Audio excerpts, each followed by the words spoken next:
Welcome to the Real Happy Mom podcast. I'm your host, Tony Ann, the blogger and content creator at Real Happy Mom, where moms can find encouragement and practical tips for this journey called motherhood. I also have this podcast to introduce you to other moms from various walks of life. And today I have Diana Collins, who will be talking to us about a very sensitive subject. But before you click away, I want you to know that there is light at the end of this episode. So Diana is going to be talking to us today about her experience with suicide and postpartum depression. This is a pretty heavy topic, so you may not want to listen to it with the kids around. But like I said, I promise there is some light and hope at the end of this episode. Now, before we jump into episode number 26, I want to make sure that you know about my mommy affirmations. These affirmations will help you keep a positive mindset with little helpful reminders that you can place on your desk or on your calendar. So head over to realhappymom.com/affirmations to get yours today for free. Now let's jump into episode number 26 with Diana. Welcome to the podcast, Diana. Thank you for having me, Tony. I'm so excited to be here. Yes, I am excited to have you. I know today we have a little bit heavier topic that we'll be talking about, but I'm sure that we can shed some light and some joy in this. So I'm excited to hear what you have to share. But before we jump into that, I just want you to tell the listeners a little bit about you and your mom life. Absolutely. Hi, everyone. I am Diana Collins. I am the founder of the Always With Me Foundation, and I'm a mom of two girls, #girlmom, and they are 4 and 3, the light of my life. But boy, sometimes they play like boys. I kind of wonder. But I am married to my best friend that I met. If you're from Las Vegas, we actually met on Fremont Street, which is downtown Las Vegas, and they have like old casinos and stuff like that. But that is where we met, and we ended up getting to know each other and shaking hands and meeting each other at the bar. So that is my story in a nutshell. But I enjoy, just connecting with moms and, supporting them after they give birth, and even farther than that, toddler life, teen life, what have you, just mom life. So Awesome. I like it. Now, Diana, you have a story that you have been wanting to share, and I definitely want to jump into that. Now, it is difficult for me to talk about, but I definitely want you to share as much of your story as you feel comfortable and how your story led to your foundation. Absolutely. Well, thank you for giving me this foundation and this platform to share my story. And I know it's a heavy topic, but it all started 3 years ago, actually, March 1st of 2016. My best friend from high school, we've known each other since high school, had lost her life due to postpartum depression. And when I found out a few days after that, I was 7 months pregnant. And I basically call myself the poster child of postpartum depression. And, had I known about this illness, had I known the warning signs and how I could have been triggered because, I lost my best friend. And then 1 month, 2 months later, I'm giving birth to my daughter. I did not handle that very well. I basically went and hit rock bottom, trying to grieve a loss, a severe, tragic loss, and then trying to be a mom to this newborn baby and another baby who was, 1.5 years old. It was very tragic for me. But that led me to, I started my own podcast called the Always With Me podcast. And I just wanted to hear stories from moms and know that I wasn't alone. And I basically started it for myself. I Googled online, and y'all will laugh at me for this, but I literally Googled best friend, suicide, postpartum. Like, I wanted to find stories that were exactly like mine, because that's how much I felt so alone in this.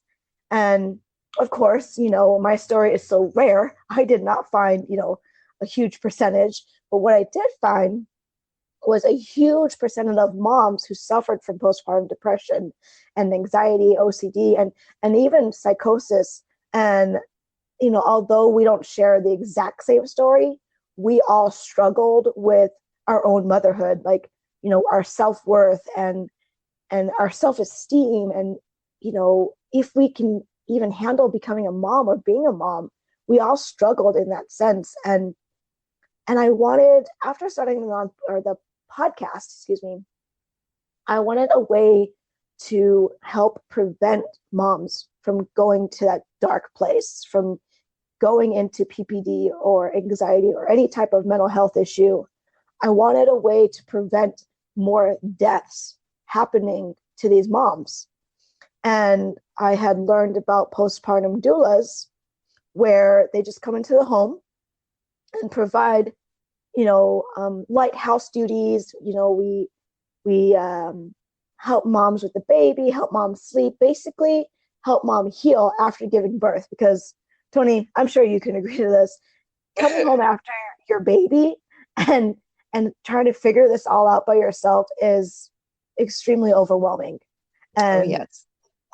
and it's like you're discharged from the hospital and they're like, good luck with you and everything, you're supposed to know what you're supposed to be doing. Like, I'm sorry, but there's no books out there that tells you exactly what you're supposed to be doing. And so basically, and the biggest thing is that a lot of these moms, especially military moms, they are in a situation where they don't have the support. Like, I had a lot of support. All of my family is here in town in Las Vegas, and I had the support I needed. But there's moms out there who don't. There are single moms, teen moms, military moms whose husband is deployed, or even just moms who move into a new state and don't know anybody, and her husband can't get the time off.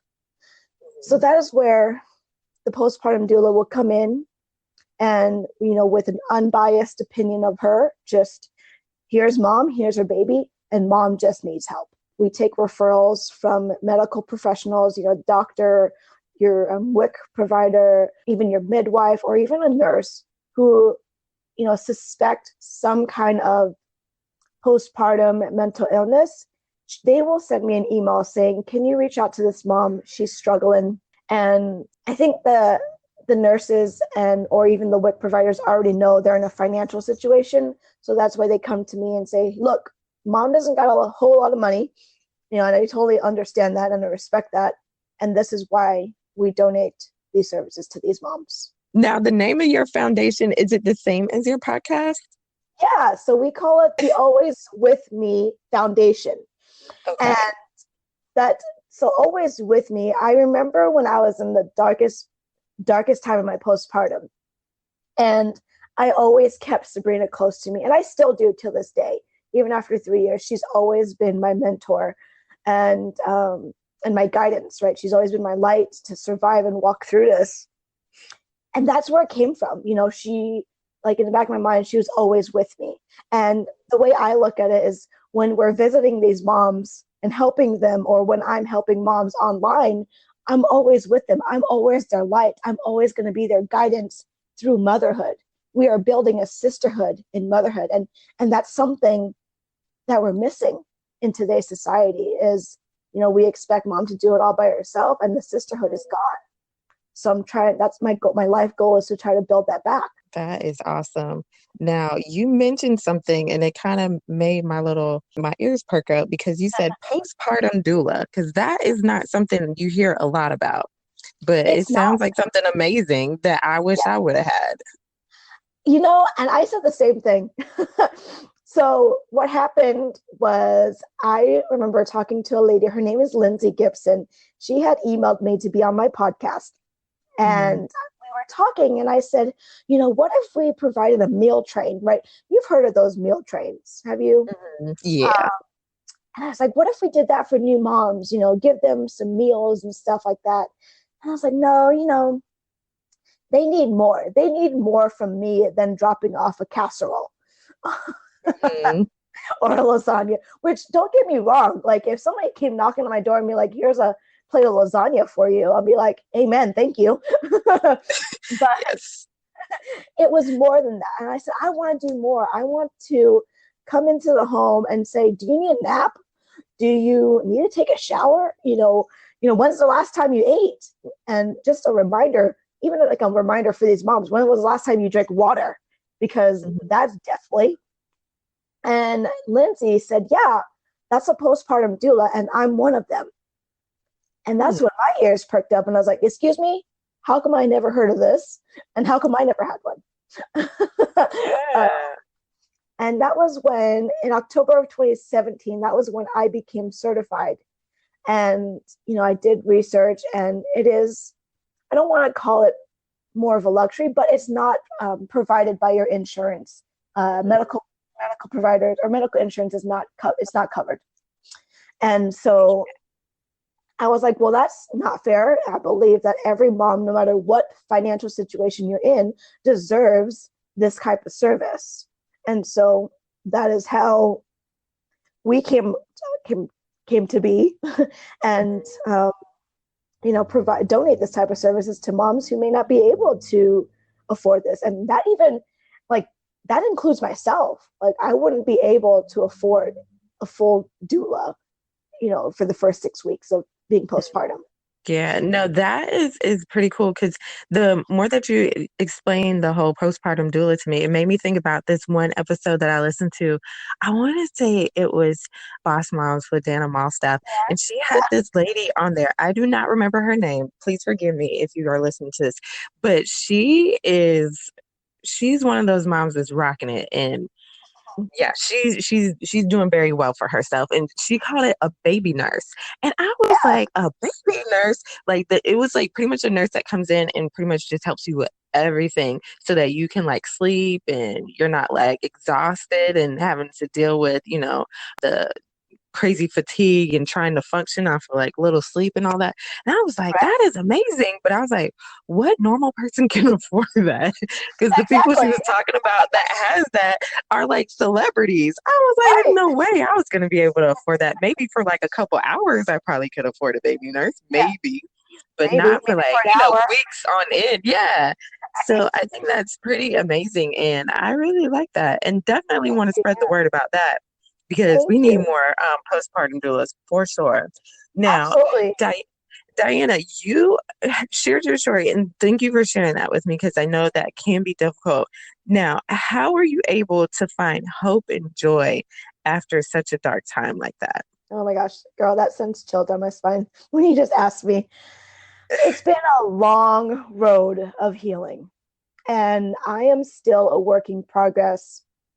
But what Sabrina had given me or gifted me after her death was a new perspective on life.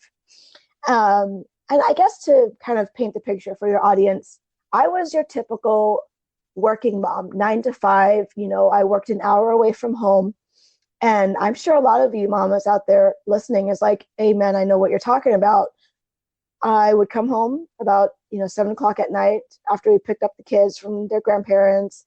And I'm trying to figure out what to make for dinner. I'm trying to give them a bath. And I give them a bath, and here I am, just not present. I'm just doing these mundane tasks. And my goal in life was to always just be there for my kids. But how could I, when I was so broken with this loss? My heart was so broken. My mind was not there. And I just lost it. And then I realized, like, here I was working this desk job, and don't get me wrong, okay? If you have a desk job and you love it, rock on, keep doing it, keep doing what you love. But that's my point, is that I was doing all these little jobs, trying to figure out my identity, my life's purpose, on what did God put me here on earth for? What am I here for, other than being a mom to my children, of course, which is a big title in itself. But I needed something for myself. I was working these jobs just for a paycheck.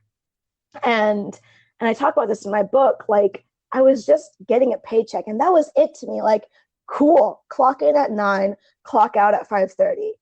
And that was it. And then every Sunday night I was dreading going back to work. I'm like, great, Monday blues was legit for me. And after Sabrina's death, I was like, this is not cool. There's got to be something better out. There's this feeling of being run down, this feeling of being on cruise control. Like, I was done. I was tired of it.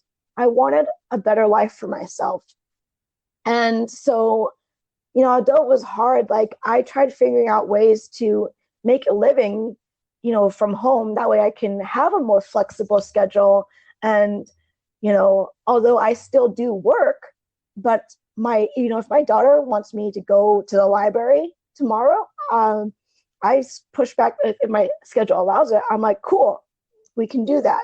You know, I'm not tied down to a desk at 9 to 5, and I miss those doctor's appointments. And so, you know, and like I said, I'm not saying those who do have the desk jobs, you know, are not living a happy life. Because if you are, you know, you're doing it right. And that's my point, is that life is way too short. You know, I've lost many people, including Sabrina, before the age of 30. And that doesn't make, like, that's not okay, people. Like this, when I lost all of these friends from high school, like, I don't know what was going on in that season of my life, but you know, I've had a high school classmate that died at 28 from cancer. I had another high school friend that died at 27. And then of course Sabrina died at 26. And that she painted this picture of, or they all painted this picture of, like, live your life now. Be happy now. Don't wait for that perfect moment, because that perfect moment may not be there tomorrow. That was how I kept pushing myself forward and living in the moment, and really just stop living a life that society told me to live. And here I am today. And although I'm still a work in progress, I am so much happier and more joyful than I was 3 years ago. Nice. That is that is really good. You really hit the nail on the head when you said you gotta live life now, because you really don't know what is gonna happen tomorrow. And a lot of times we get stuck in like, oh, I'll do it later, I'll do it later, Right. or you're not being present with your kids now, and then you wake up and your kid's 18 about to graduate from high school. So I totally get it. Yes, absolutely. And then all of a sudden they're like, for me, it's like my daughter's about to be 5 this year, like the end of this year. And I was like, what happened? You used to be a bald little baby. Like, what? You know, and that's what I mean. It's like just capturing, you know, mom life is hard, ladies, and mom life can be very repetitive and exhausting. But remember, like, if you listen to anything I share with y'all today, remember to collect those tiny moments of motherhood. Collect those in your brain, those moments when your sibling when your kids are playing with each other and not fighting with each other. Those moments when they're learning how to brush their teeth or learning how to use the potty. Like, this is the season I'm in now, you know, toddler life. But, you know, those little moments that you think may be mundane and repetitive and like, oh, of course I'm always going to remember that. It plays every day. Before you know it, like you said, Tony, they're going to be 18 and you forget those days and you miss those days when they were climbing onto the potty for the first time. So, Diana, you brought up some really good things, because that's one thing that I talked about. There is actually a blog post that I wrote about spending quality time with your kids. And one of the things that I put in there is about being present. So I'm totally with you and 100% on board with what you're saying. Now, I want to switch gears a little bit. I want you to give us some quick tips on how you can support a family member or friend that is suffering from suicidal thoughts. And this is, and when I'm saying a friend or a family member that's suffering from suicidal thoughts, this is when they've actually expressed it to you, like, you know, this is what's going on. So how can you support a friend or family member? Just because I know that there are some moms out there that probably have friends or family members that are going through this, and they want to know, like, what can I do to help them? Absolutely. First of all, and I think this is the obvious, but please do not tell them that that is a stupid idea. Why would you ever think that way? Please, for the love, do not say that, because it hurts them even more. And another thing is, don't tell them, think about your children, because they already are thinking about their children. And they are in a place in their head where their negative thoughts had convinced them that their children will be in a better place without them. You know, when somebody had come to you and said that they are struggling with suicidal thoughts, their brain had already confirmed to them that they are not worthy of this life. And so saying, please think of your children, or why would you think that way, isn't helping, because they had already thought about their children. And they view a life of their children without them. And that's the sad part. So what you should do is be an ear. First of all, hug them. Know that they are loved. Know that they are worthy of being here on this planet. The most thing that you can do to your friend or your family member is show them that you love them. Because that is one thing that they're struggling right now, is they feel that they are all alone. They feel that nobody loves them, and they feel that they are not worthy of being here. And the most thing that you can do is just love that person, love on that person, listen to that person, be empathetic, listen to them. And there are situations where I've had family members say, I don't understand what you're feeling, but I'm trying. Mm-hmm. So flip the script. If you are somebody who is struggling with suicidal thoughts and struggling with your family members to understand you, please know that if they look at you and say, I do not understand what you're going through, but I am trying, please accept that with grace. They really are trying, because, people without mental illness issues, we think differently, and it's hard. It's hard for every single person to understand what it's like to feel suicidal. That is awesome. I never thought about it like that. And I did not know about the phrase about, think about your children, because I know that's probably something I'd say. So thank you for telling me that. So I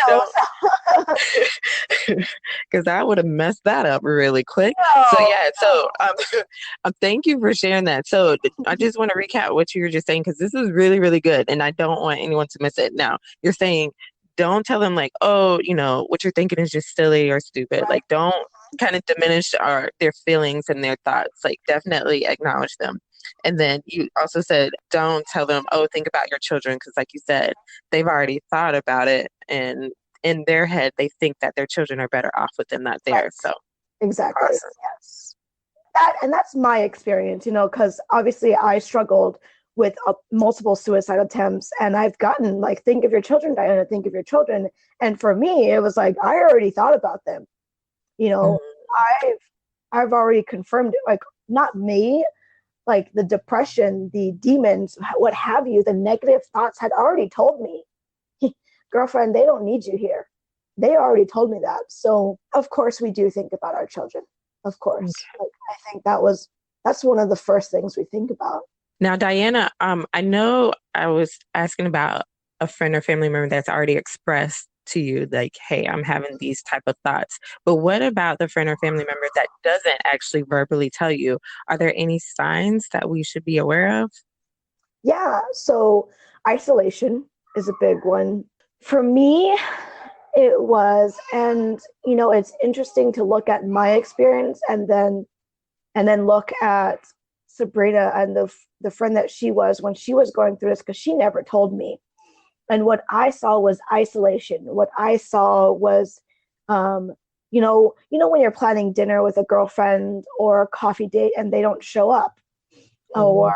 or they cancel constantly, or they're just like, they text you like, I can't make it today.